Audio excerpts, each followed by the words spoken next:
ચૌદસના દિવસે દરેકના ઘરમાં વડા તો બને જ છે. કોઈ તેને બુલબુલ વડાથી ઓળખે છે, કોઈ ખાટા વડા, કોઈ છમ વડા, કોઈ દેસાઈ વડા તો કોઈ ઘારવડાથી ઓળખે છે. પણ વડા જરૂર બને છે. વડા બનાવવાની ખાસિયત એ હોય છે કે ઉપરથી ક્રિસ્પી અને અંદરથી રૂ જેવા પોચા અને જાળીદાર હોય છે. થોડી ટ્રીક એન્ડ ટિપ્સથી બનાવશો તો ખૂબ જ સ્વાદિષ્ટ અને એકદમ ઓઇલ ફ્રી વડા તૈયાર થશે. તો ચલો કાળી ચૌદસ સ્પેશિયલ વડા બનાવવાની શરૂઆત કરીએ.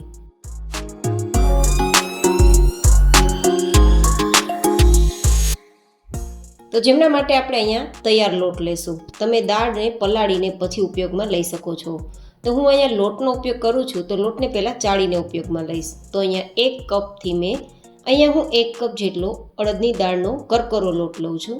તમે અડદની દાળનો કરકરો લોટ ન લેવો હોય અથવા ઘરમાં ના હોય તો અડદની દાળને 5-6 કલાક માટે પાણીમાં પલાળી દેવી અને પછી તેને વાટીને પછી ઉપયોગમાં લેવી. જેવી રીતે ઢોકળા બનાવતી વખતે દાળને વાટીએ ને તે જ રીતે. હવે તે જ રીતે આપણે ચણાની દાળનો કરકરો લોટ લઈશું, જેમાંથી મોહનથાળ તૈયાર કરીએ તે કરકરો લોટ. કરકરો લોટ ન હોય તો તમે 4-5 કલાક પહેલાં ચણાની દાળને પલાળી અને પછી તેને વાટી અને ઉપયોગમાં લઈ શકો છો.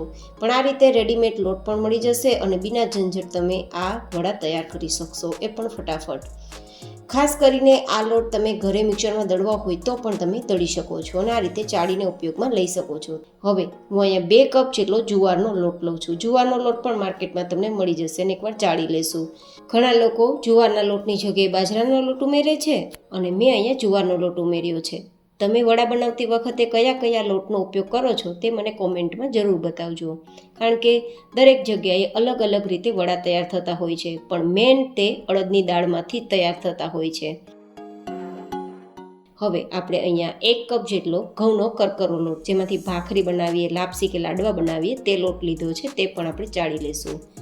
તો અહીંયા કુલ ટોટલ મેં 1 કપ જેટલો અડદનો કરકરો લોટ, 1 કપ જેટલો ચણાની દાળનો કરકરો લોટ, 1 કપ જેટલો ઘઉંનો કરકરો લોટ અને 2 કપ જેટલો જુવારનો લોટ આટલું લીધું છે. હવે આપણે મિક્સ કરી દઈશું અને મિક્સ કર્યા બાદ આ લોટને તમે ફ્રીઝમાં રાખીને 1 મહિના સુધી સ્ટોર પણ કરી શકો છો. ગમે ત્યારે વડા બનાવી શકો છો, હાંડવો બનાવી શકો છો કે પછી તમે આમાંથી ઢોકળા પણ બનાવી શકો છો. એકદમ ટેસ્ટફુલ તૈયાર થશે. પણ હું આજે વધારે પ્રમાણમાં વડા તૈયાર કરું છું તો મેં આટલો લોટ લીધો છે. તમે 4-5 વ્યક્તિ માટે તૈયાર કરતા હોય તો જ આટલો લોટ લેવો. 2-3 વ્યક્તિ માટે કરતા હોય તો આ માપમાંથી અડધું માપ જ લેવું. હવે ખાટા વડા છે તો ખટાશ માટે દહીં પણ ઉમેરી શકાય અને છાશ પણ ઉમેરી શકાય. તો મેં અહીં એકદમ ખાટું હોય તેવું 1 કપ જેટલું દહીં લીધું છે. તમારે બહુ ખાટું દહીં ના હોય તો 2 કપ જેટલું દહીં લેવું. અને આ લોટમાં વધારે ઝડપથી આથો આવી જાય તે માટે હું ગરમ પાણીથી આ લોટને બેટર બનાવવામાં ઉપયોગમાં લઈશ. ગરમ પાણી અને દહીં બંને મિક્સ થશે તો એકદમ ઓછા સમયમાં એકદમ ફ્લફી આપણું બેટર તૈયાર થશે અને એકદમ વધારે પ્રમાણમાં આપણું બેટર ફૂલી જશે અને એકદમ સરસ આથો આવી જશે. તો આ રીતે આપણું ઇડલી ઢોસાનું બેટર હોય તેવી કન્સિસ્ટન્સી રાખી છે અને હવે ઢાંકીને જ્યાં આપણે ગરમાળો મળતો હોય, મતલબ કિચન પ્લેટફોર્મ કે પછી કોઈ એવી જગ્યા કે જ્યાં ગરમાળો વધારે આવતો હોય ત્યાં ઢાંકીને રાખી દેવું.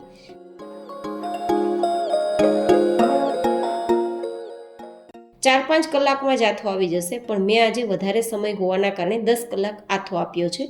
તો 10 કલાક પછી આથો કેવો આવ્યો હું તમને બતાવું છું. એકદમ ફ્લફી આપણું બેટર તૈયાર થઈ ગયું છે, એકદમ જાળીદાર. હવે આમાંથી વડા તૈયાર થશે ને તો ખૂબ જ ટેસ્ટફુલ તૈયાર થશે, મારી ગેરંટી. સમય હોય તો 10 કલાક આપવાનો સમય, પણ સમય ના હોય તો 5 કલાક સુધી પણ તમે આથા માટે આ બેટરને રાખી શકો છો, તો પણ આથો આવી જ જશે. પણ જેટલો વધારે આથો આવશે તેટલા તમારા વડા એકદમ ફ્લફી તૈયાર થશે, મારી ગેરંટી. હવે એકવાર ચલાવી દેશું અને આપણા બેટરમાં હવે મસાલા તૈયાર કરી લેશું.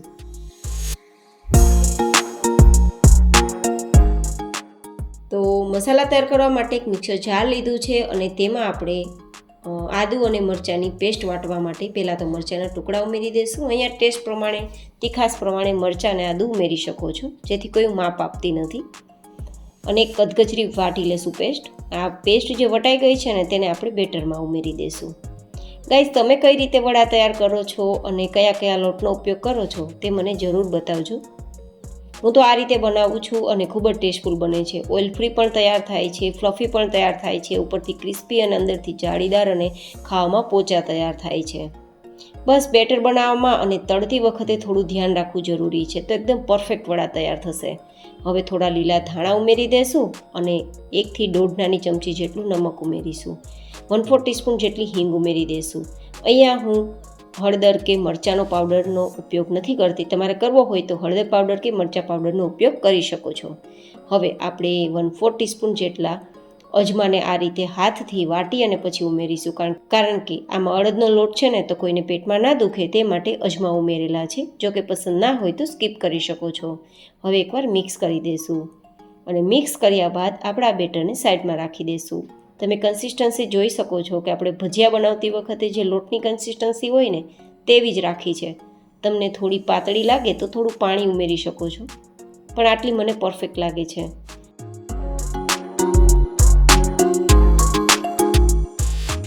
હવે આપણે તેલને ગરમ થવા ગેસ ફ્લેમ પર રાખી દઈએ અને આ તેલને મીડિયમ ગરમ કરવાનું છે અને ગેસની ફ્લેમ પણ મીડિયમ રાખવાની છે. આ તેલ આપણું ગરમ થાય ત્યાં સુધીમાં આપણા વડા સાથે ખાવામાં ખૂબ મજા આવે તેવી ચટણી તૈયાર કરી લઈશું. અને જેમના માટે મિક્સર જારમાં 2-3 ઇંચ જેટલા આદુના ટુકડા અને 4-5 મરચાંના ટુકડા ઉમેરી દઈશું. સાથે થોડા લીલા ધાણા પણ ઉમેરી દઈશું. અને હવે અહીંયા અડધી નાની ચમચી જેટલું નમક ઉમેરીશું. 1/4 ટીસ્પૂન જેટલું આખું જીરું ઉમેરીશું. આપણી આ ચટણીને ખાટી મીઠી તૈયાર કરવા માટે 1 ચમચી જેટલી ખાંડ ઉમેરી દઈશું. ચપટીક જેટલી હિંગ ઉમેરી દઈશું. પછી વાટી લેશું. હવે તૈયાર થયેલી આ ચટણી 1 કપ જેટલા દહીંમાં ઉમેરી મિક્સ કરી દઈશું તો આપણી ચટપટી ચટણી તૈયાર થઈ જશે. આ વડા સાથે આ ચટણી ખાવાની ખૂબ મજા આવશે.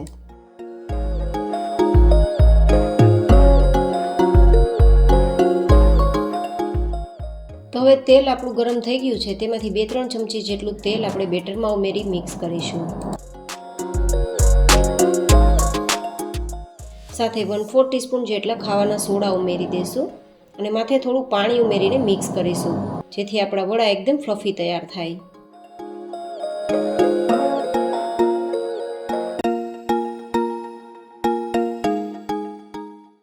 અને હવે મીડિયમ ગરમ તેલમાં મીડિયમ ગેસની ફ્લેમ પર તેલમાં જેટલા સમય તેટલા વડા ઉમેરી અને થોડા ગોલ્ડન કલર પર આવે ત્યાં સુધી બંને સાઈડ ફેરવીને ફ્રાય કરીશું. જ્યાં સુધી આપણા વડા ઉપર તેલમાં તરવા ના લાગે ત્યાં સુધી ચમચો નથી ચલાવવાનો, નહીં તો આપણા વડા છે તે તળતી વખતે તૂટી શકે છે.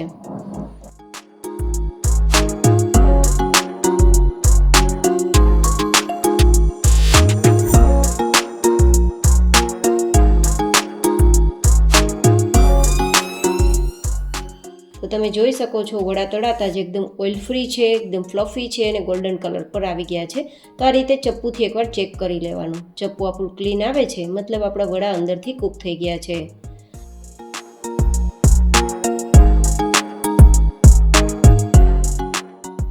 તો તમે જોવો એકદમ અંદરથી ફ્લફી છે, જાળીદાર છે, સોફ્ટ છે, ઓઇલ ફ્રી છે, ઉપરથી ક્રિસ્પી પણ છે અને એકદમ ખાવામાં પોચા પણ છે. તો મેં આ રીતે તૈયાર કર્યા છે. તમે કઈ રીતે તૈયાર કરો છો કાળીચૌદસ પર વડા તે મને તમારા ફીડબેક જરૂર બતાવજો. ફરી મળીશું એક નવી જ હેલ્ધી એન્ડ ઇન્ટરેસ્ટિંગ રેસીપી સાથે. ત્યાં સુધી stay healthy, stay happy, take care.